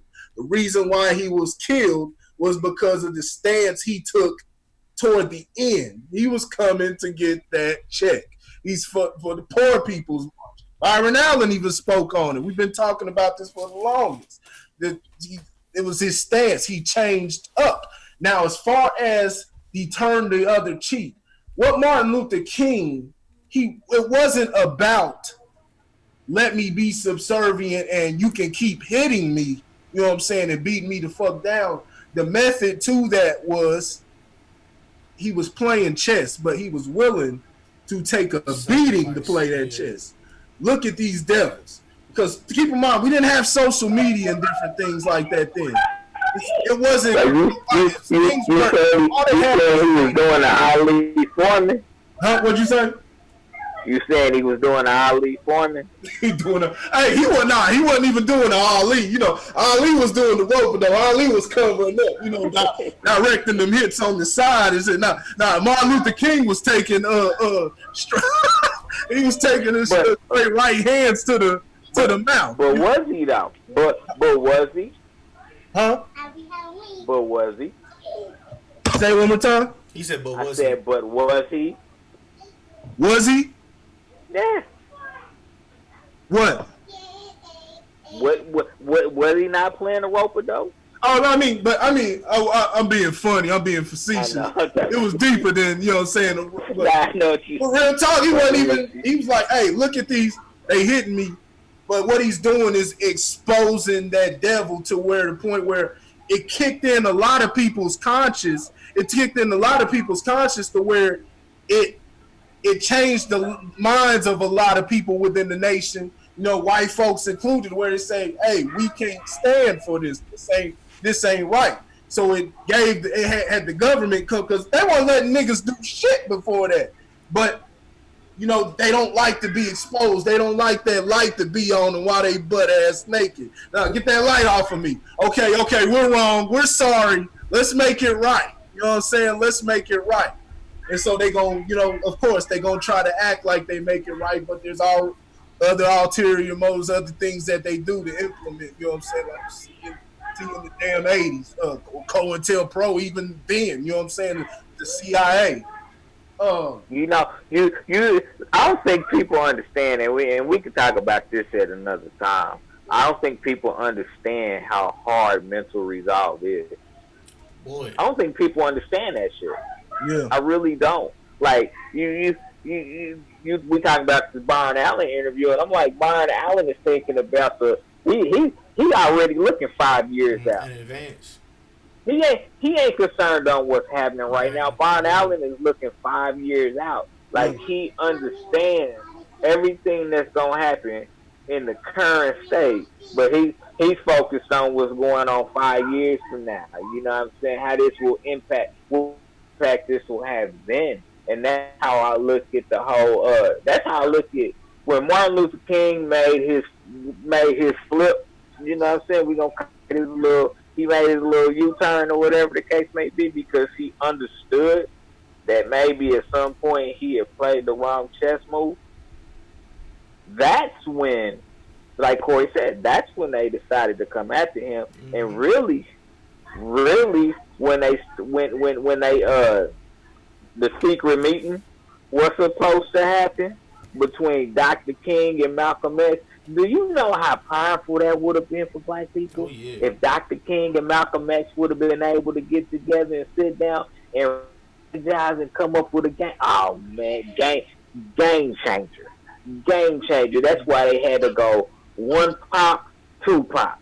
Mm-hmm. That's why they had to do that. Because honestly, if you want to know the truth, we might need to point at the nation. We might need to point at the nation for trying to take Malcolm out.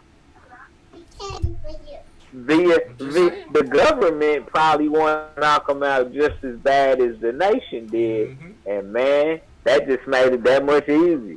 Yeah. No, it's actually it's recorded.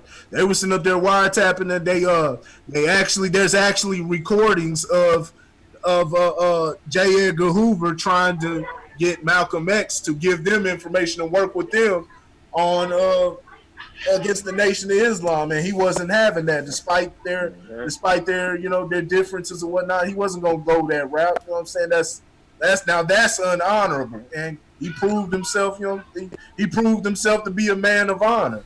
It just that angers me. I'm tired of, like I said, I'm just seeing that. I hear people talking about disrespecting Martin Luther King's name. It's like, if you were alive during that time, would you have even had gotten up out of your damn seat? You know what I'm saying?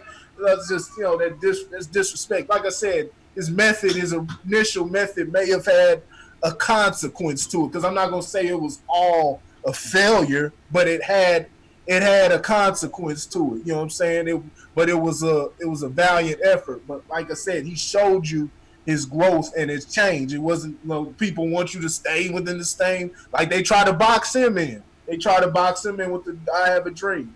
He changed up, and so this is just, man, this whole thing, man. That's, like I said, we see it with everything, man. People just don't respect their damn elders, or not elders. I don't want to say it like that, but the pioneers, even within hip hop. You know what I'm saying? And part of that because we don't have control of hip hop. We're not controlling the narrative, which, like I said, with Byron Allen, getting those stations, you know what I'm saying, making a fight, you know what I'm saying, making a bid on it, controlling the narrative. He owns the 100% of the Weather Channel. I don't think he said that within the interview, but he owns, it's not no percentage. He has all of that. And he owns many more different stations. He's still making moves. He just made a couple purchases a few weeks ago. He was talking about you just wait. Turn on the Weather Channel with Big Reg on there, talking about it's gonna be hot. What's that shit gonna be hot? Hot. But yeah, man, it's man, we don't control it's just the complete disrespect, man. If you're not able to respect the pioneers and respect the people who came before you, how are you gonna have that map on how to maneuver? You know what I'm saying? As a youth, you got now you got the youth thinking they know it all, and now they got to bump their head. You know what I'm saying? Like, why does it have to? It doesn't have to go like that. Now, like the saying goes, a hard head will make a soft ass, but it doesn't have to go like that. A lot of people think, well, you gotta, you know what I'm saying? That's just what it has to be for you to achieve that. Like, no, that's not. People who, you know what I'm saying? Talk to him. Huh? You said talk to him. Talk to him. Yeah. You know what I'm saying? Like, of course, you're gonna go through different things to where you learn, but sitting up there, learn things. You're gonna go through, different hardships do create that thing, but you don't have to be sitting up here doing a damn jail bid. You know what I'm saying? Doing a damn jail. Man, think of how many people, dog. I don't know, you know what I'm saying, who everybody else knows. I'm talking about the brothers I know. And the percentage, the majority has done time. They done time. They got shot. You know what I mean? Or something. You know what I'm saying? Been in a situation where the life was on the line. You know what I mean? It doesn't have to be like that. It doesn't have to be like that. You don't have to hit your head, you know what I'm saying, to realize this. But when you take those, like I said, when you take those proper guides, you know what I'm saying, and you're not controlling your narrative, because so you got older guys that are speaking, but they don't know shit. You know what I mean? But like I said, it's who they want to be at the forefront, and so you're not even able to respect the people who are saying the proper things, saying the right things, because that's boring or whatever it may be. Ain't nobody listening to you. You know what I'm saying? Them white folks ain't give you $1 million. Cause you ain't. That's not what they saying. I'm talking. Yeah. I'm going in deep. You know what I'm saying? You ain't got. They're saying you ain't got $1 million. I'm saying them white folks ain't giving you $1 million. You know what I mean? And because that's what it is. It's pick and chosen. You know what I'm saying? They choosing these folks. So man, we gotta watch our damn words, man. We gotta watch our words. All right, yeah. Let's go ahead and before we wrap up, let's talk about the Meagan Good thing. Changing her skin, her bleaching her skin, bro. That hurt. I don't know about you, bro, but that hurt my heart. Talking Meagan Good. Yeah, that Meagan Good thing, that broke my heart, bro. I was like, dog. Seeing her grow up from a kid, you know what I'm saying, on Nickelodeon, you know what I'm saying, all that, or not all that, but Cousin Skeeter and all these other TV shows and movies and stuff like that. I used to love that girl, but now it's just like, bro, what happened? What did the pastor do to you? Because she was married to a pastor.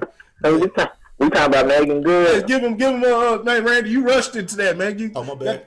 Let the people know what you're talking about. Don't rush. Don't run up off of here. Let them know what you're referring to, man. All right, so if everybody hasn't already seen the picture of Meagan Good, she was taking a picture, I guess, in one of the Hollywood what's the names, and her skin is so much lighter than it was like a year ago. I don't know if you guys have seen the picture or whatever, but like, is she skin bleaching? Is it something for a role that we don't know about? What is it, bro? Like, she on the Tracy Ellis Ross side of the game. Huh? She probably lighter than that. She way lighter than Tracy Ellis Ross. Way lighter than Tracy Ellis Ross.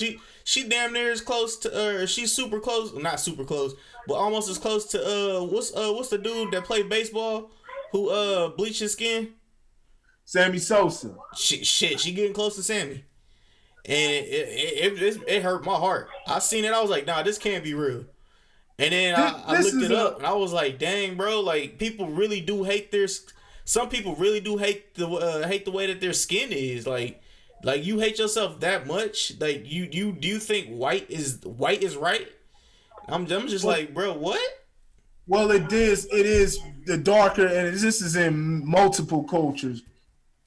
The darker your skin is, darker your skin is, it's looked down upon. Now we understand, saying the different, different ways. You know what I'm saying? Cultures have been infiltrated as far as just all around the world. You know what I'm saying? America, British, Europe. You know what I'm saying? Folks the lighter folks out here. Right. So I don't have the exact. I'm just putting a correlation. Say that I don't have an exact, you know what I'm saying, connection to say that they have something to do with the propaganda and all of those other. There are countries where that propaganda is, and they're linked to it, but I'm talking about just everywhere. But it is Yeah, you're talking about like in high possibility that that's what it comes from. The propaganda about white, the racist propaganda, like and like in Africa, white is better. Yeah, because in Africa, if your skin, it's Africa, the Vietnamese people, Mexican peoples as well. If your skin is lighter, they look at you like you're more pristine than a darker skinned person. So and that falls upon the people who are eating that up.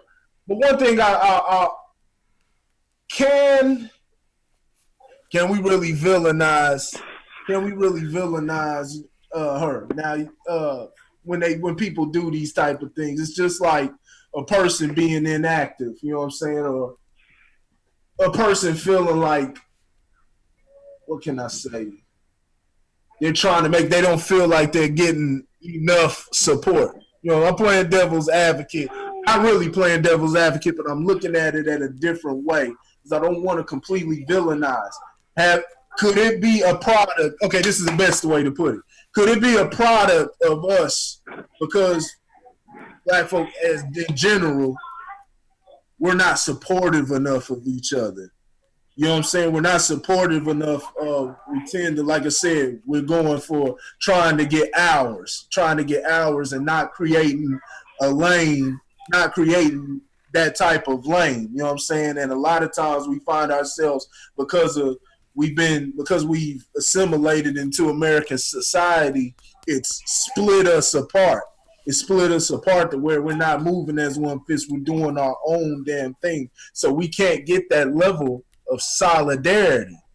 And that comes within when you're fighting for different issues and things like that. A lot of people don't fight for issues because they don't see the power within themselves. They may not, they don't see the power within themselves or what's at stake, and they don't want to put themselves in harm's way. Now, I personally can't respect that, but I understand it, especially, it's just everybody's not built the same. It's different. It's just different factors that key into that. So, do you think it could be a direct product of that in Hollywood it's accepted? She's trying to feed her family. You know what I mean?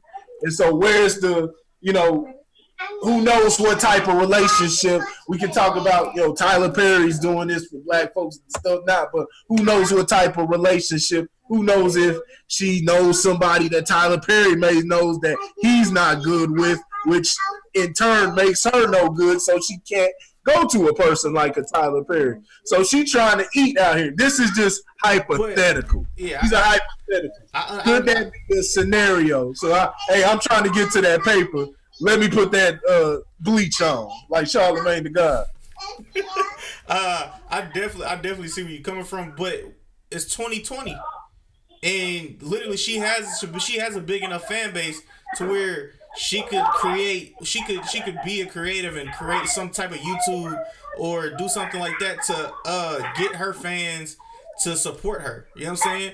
Females do that all the time with premium Snapchats and premium Instagrams and taking pictures of their toes and dudes, people paying for that stuff. You know what I'm saying? She can do any of that. And then to another point, like she's married to a pastor. So are we saying that could we be alluding that it's the pastor's fault that he wants the white girl, and so she was like, okay, well I'll be that white girl. I don't know. That's a possibility. I see that. I've seen that all the time. You got people talk. A lot of times, husband, spouse, they coax them into that.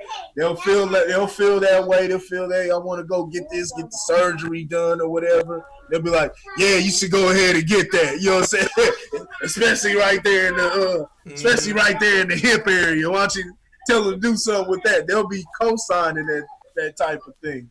So those are possibilities. Now there is self accountability upon their part, but like I said, I'm just bringing up those influencing factors. You know what I'm saying? It's bullshit. I can't respect it. I can't either. It hurts. At the same time, there have to be an understanding. Like I said, why I bring these up because Lauren, I know Lauren got something to say. We bring these up because it's just for prevention. It's for prevention for the future. Like I said, you want to make change. You know what I'm saying? You want to see a change in the mind state of how people thinking. You got to put the proper procedures in place. So that could be one. That just could be one of them. It could just be a byproduct of the feeling of no support and not knowing where to find that support. Do you think that's Lauren? Do you think that's an accurate? That's something that's an accurate possibility, or am I just rambling? Am I reaching? Hey man, you trying to help her, man. God bless you, man. God bless you. You trying to help her. Good. Nah, I'm be honest with you. When I saw this, man, I don't care. I'm not even gonna front, man. You know what I'm saying? I what if she's sick? I'm just throwing that out there. Like, what if she's sick and something fucking wrong with her? Maybe she got liver damage in the face. I don't know. What? Nigga said liver damage. Nigga too much Jack. Shit, she probably be dumb. You got that vitiligo. Yeah, man. I don't know, man. I don't know. Like, I mean, it was a surprise to me. Yeah, I think there very well could be mitigating factors. You know what I'm saying? She's a fucking human being. You know what I'm saying? So who knows? You know? I just don't know. Like this one, we never look at Hollywood people, even though we've seen it a million times over, we never look at Hollywood people and say that there may be something wrong. You know, we just assume they got it, they got everything, they got it, they're in full control, and they not. I mean, when you look at her career, you know what I'm saying? She's been a honeypot. You know what I'm saying? I mean, she ain't got no fucking leading roles and ain't getting no damn Oscars or nothing. Like, she's a honeypot, you know? Then you saw the shift that she made to the church. I'm telling y'all, man, people make these shifts to the church, and I'm not saying that that's a bad thing. What I'm telling you is that they're searching. You know what I'm saying? They're searching again. And so, the whole skin bleaching, like, I just want to think that, you know what I'm saying, she's sick. Like, and I ain't talking about, like, mentally sick, like, physically sick. I mean, I don't, but maybe she is mentally sick and she's making a bad choice. Like, in some capacity, she's sick. That's all I'm going to say. Get some Robitussin if you're sick. No. Robitussin. Get some Tylenol. Get some damn Dayquil PM or some shit. Nah, she needs damn skin. Nah, she needs Tussin. She don't need no Robitussin. She need the real shit. She needs some Tussin. I don't know, man. I don't know. I made fun of Sammy Sosa. We all made fun of Michael Jackson. Now we're gonna make fun of Megan. That's what it's gonna be. Nothing more, nothing less. I don't know what's going on. Something's going on. Mm-hmm. You know what I'm saying? Whether it's physical or mental, something's going on. And I hope that she get the help she needs if it's mental and she's got some self-esteem issues and she's trying to prove to the Hollywood circle, you know, hey, I'm capable of doing this or that. What if that was makeup? If that was makeup, what if that was makeup? It was in multiple, what's the names? Multiple pictures. I said if it was in makeup, if that was makeup, it was in multiple different pictures.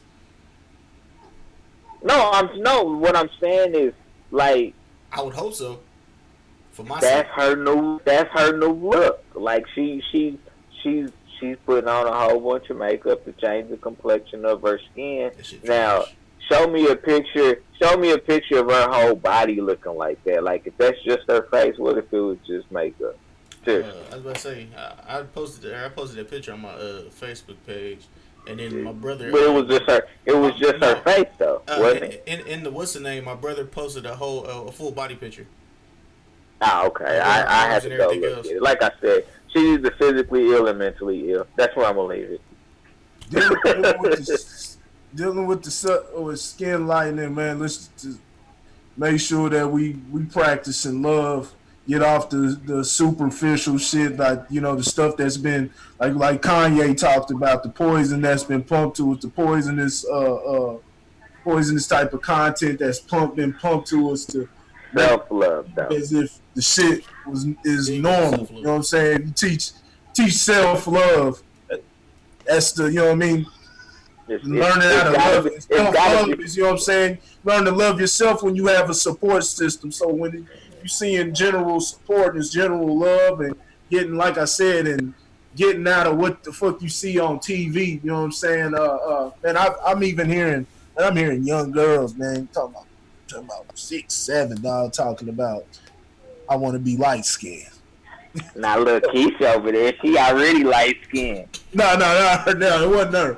I'm talking about the little girl saying, "I want to be." Yeah, no, it's true because there's still stigmas out there. You know what I'm saying? It's getting to you. That's coming from the time that you're small. You know what I'm saying? You're not loving yourself. So that's something. Like I said, we just grow up. You know what I'm saying? But we still same person we were when we were babies. Still, if those things don't get dealt with as a child, those same problems is why you see the problems that you see today. Whether it's the way we deal with each other, you know what I'm saying? Just everything. It's still the same problems, things that weren't addressed from a child or as a youth. You know what I'm saying? Things have to be filtered out. Like I said, yeah. So that's why I bring up that look, it's just not enough support. So yeah. If you can't beat them, join them. That's just what with that. You can't beat them. And I struggle with that. You know what I'm saying? I struggle with that. And I think most people that probably fit in the same moniker as me would say that we struggle with people with esteem issues, because I'm strong. You know what I'm saying? You could be like, Lauren, you look like a monkey. And I'd be like, I ain't not the nicest looking monkey you done ever seen in your life. Like, so I struggle with people, or I struggle when I see these type of things. But I did learn something today that really helped me kind of understand why self-love is so important. Is, I was talking to my wife, you know how women are, they put on the makeup and the lashes and they do their hair and their nails and all that bullshit, you know what I'm saying? And I said, baby, is what I'm saying not enough? And she said, no, it's not. And I was like, and my wife don't have low self-esteem, but it's a way to enhance her beauty. And I had to step back and think of it like that, versus, you could say all the things in the world that make a woman feel beautiful. Hey, what's up with it? You could say a lot of things in the world, you know what I'm saying, to make a woman feel beautiful. But at the end of the day, she has to feel beautiful on her own. And that's what we have to continue to push is I'm gonna tell you look beautiful, but you need to go look in the mirror and see yourself as beautiful. Because it don't matter what you say, if they don't look at themselves in the mirror and feel beautiful, it's not. You can't do nothing about that. Like that's where we really have to impress upon everybody. And I'm just not talking about girls. I'm just not talking about black girls. I'm talking about kids. You know what I'm saying? The youth. You know what I'm saying? Teach them how to value the importance of loving themselves. True love, not what society says is acceptable, but just loving yourself. We hear what's the girl named Lizzo? That's her name, Yeah, Lizzo, the yeah, big girl. Lizzo. Right. I mean, hey, she's a big girl. You know what I'm saying? But she loves herself BBWs. though. Right. She loves herself. You can't. I laugh when I say that shit because of the meme that just came out. but uh, she loves herself, and that's great. You know what I'm saying?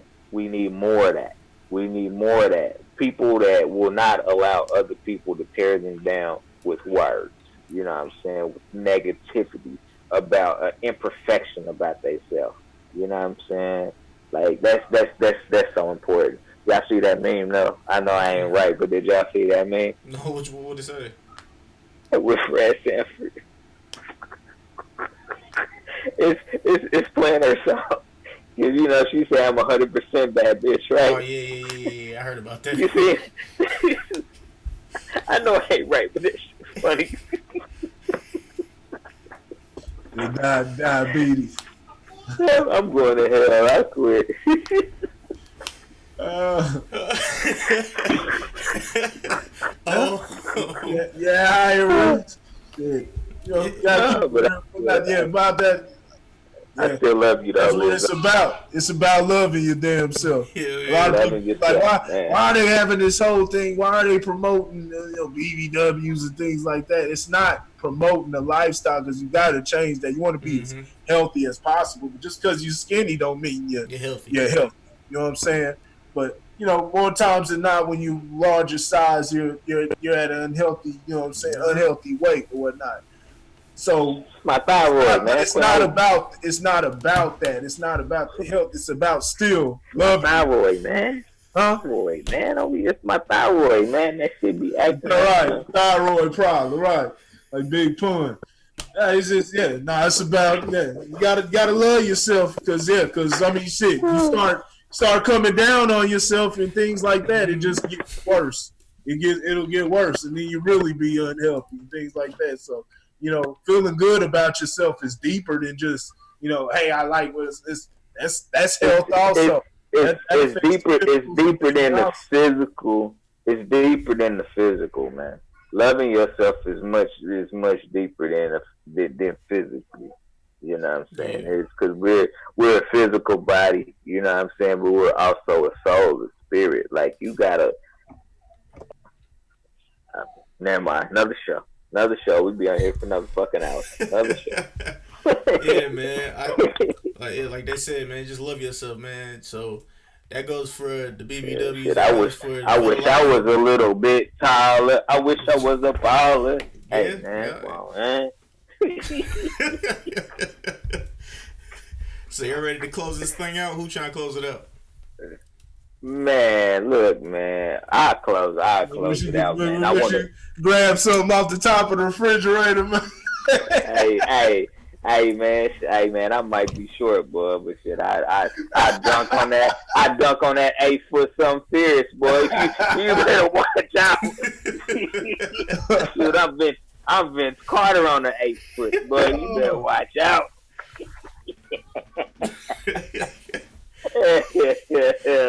Nah, man, but real talk, man. We for everybody, man, that watched this live. I'm sure none of y'all watched the whole damn thing because we've been on here for a minute. If you did, I love you. You know Two what I'm hours and saying? 2 minutes. But nah, we appreciate all the viewers. I was monitoring on Facebook, and we had tons of people that shared the live feed. You know what I'm saying? So I appreciate your support. You know what I'm saying? And sharing the information so we can kind of really get out there like that. We need the love and support. To grow. Uh, don't hesitate to call in. If you got an opinion, Sure. hey man, this is the show to call and drop it. We could talk about it for a few minutes, man. So I encourage people to actually call the damn number, y'all. Damn, call the damn number, man. Your voice will not be your face will not be there. We hear your voice, but not your face.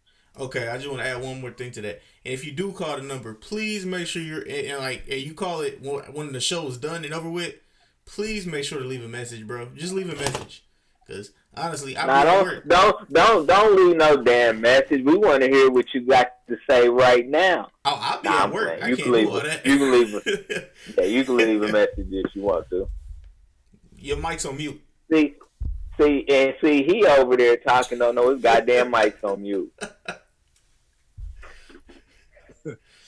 Your damn mic is still on mute. Just in case they they call and you miss it, you be able to keep in touch, be able to punch you back in or whatever. Don't call after the show. The show's over. Take your ass to sleep. But during the show, yeah, leave a message. You know? Yeah, we do got call ID, so y'all spam risk people better not call in here. We can see the damn spam. This wraps up another episode of the Word on the App podcast. Definitely check us out on all platforms, YouTube, iTunes, SoundCloud, we on Spotify, Anchor. Well, no, we're not on Anchor. Yeah, we're on all Audio Addict, Crunchybox, all that shit, man. And also, man, Crunchbox. It's a Japanese. Crunchberries. It's a Japanese source. But also. But also, man, shout out to everybody at BitChute, man, for still rocking with us. And also, what I need you guys to do in the link in the description below, man, all the links to subscribe to the show, or the links to subscribe to all the pages are down there. Also, man, I want to shout out my sister, man. establishblack.com is actually live. So, you know what I'm saying? I think I've posted, it should be on one of the feeds, whatever. Or it should be on my personal feed. The establishblack.com. You know what I'm saying? Go there, check them out. See if you like something, go ahead and cop something. But yeah, Lojo Speaks. You got anything for us? Man, hell no. I do want to say though, actually, this is the last time you get some damn free advertising without bringing your ass on the show. Damn it. This is the last time you get free advertising. And also, Lojo Speaks, man. All things fatherhood, man. Check it out. LOJO Speaks. You know how to do it, man. Click the link. And also, man, Grit Sports Media, man. Corey, what did we begin with Grit Sports Media? Get sports. Those Grit Sports Media. Go to main page, Word on the Ave. They'll boost us. You know what I'm saying? If you like what we got going on, share that shit.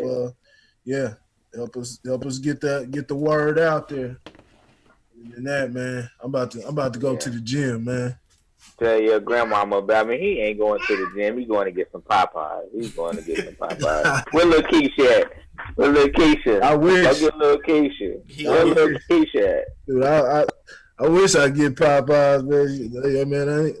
I'll get you one of the little chicken sandwiches again. They coming out on the second. I ain't 20 no more, man. I'll be sitting up there, holding my chest in the middle of the night, man. All right, man. And with all that being said, man, peace. We love you guys. We're out. See y'all next Thursday. Actually, we'll see y'all Monday. You know what I'm saying? Unofficial referees for the sports show. Grit Sports Media, baby. We out. Peace.